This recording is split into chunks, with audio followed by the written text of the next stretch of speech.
Mengimani adanya jin merupakan bagian dari keimanan kepada Al-Quran dan As-Sunnah. Al-Quran telah menegaskan bahwa Allah telah menciptakan jin dan manusia untuk beribadah kepada Allah Ta'ala. Lalu jika ada pertanyaan mengenai adakah jin bisa menampakkan diri, Allah Ta'ala berfirman,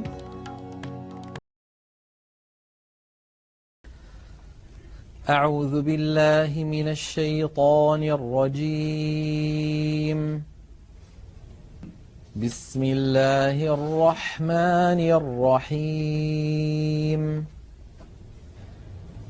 يا بني آدم لا يفتننكم الشيطان كما أخرج أبويكم من الجنة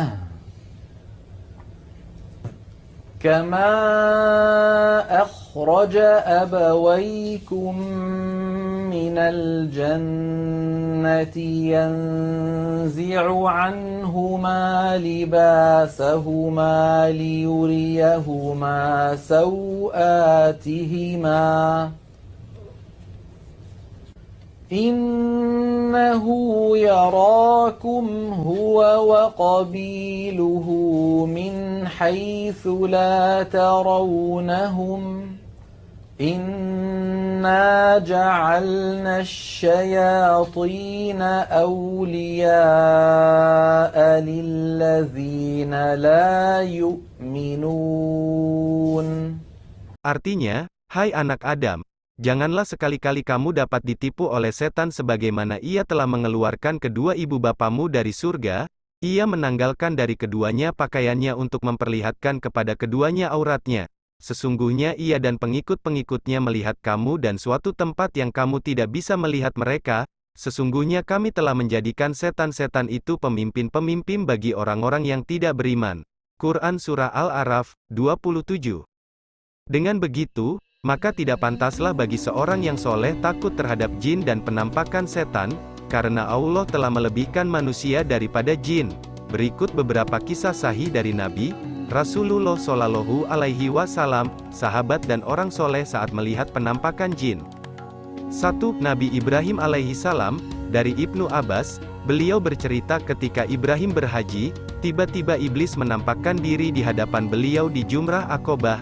Lalu Ibrahim melempar iblis itu dengan 7 batu, hingga iblis masuk ke tanah. Kejadian itu berulang 3 kali. Ibnu Abbas berkata, itulah ajaran agama ayah kalian, yakni melempar jumroh. Hadis riwayat Ibnu Huzaimah dan Hakim.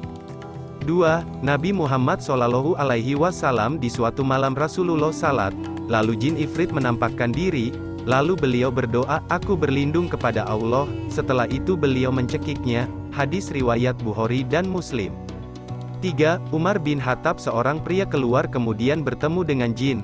Tiba-tiba jin itu berkata, bertarunglah melawanku, maka mereka berdua berduel, dan akhirnya jin itu dapat dikalahkan. Seseorang bertanya siapakah gerangan pria itu, dijawab siapa lagi kalau bukan Umar bin Khattab, riwayat Tabrani.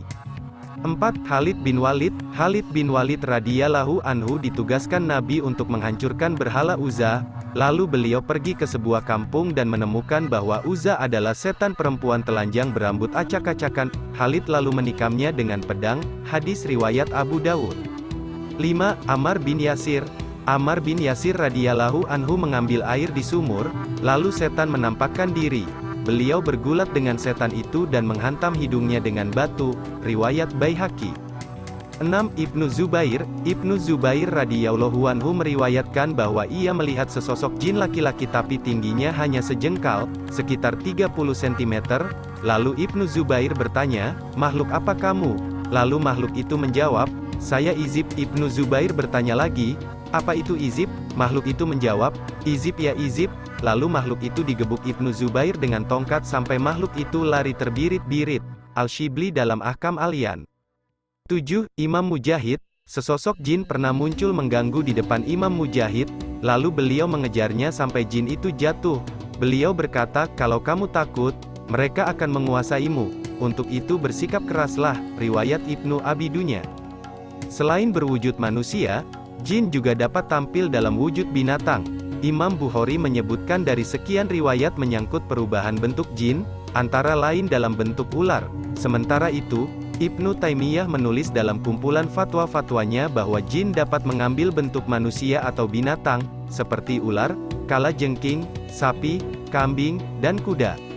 أعوذ بالله من الشيطان الرجيم بسم الله الرحمن الرحيم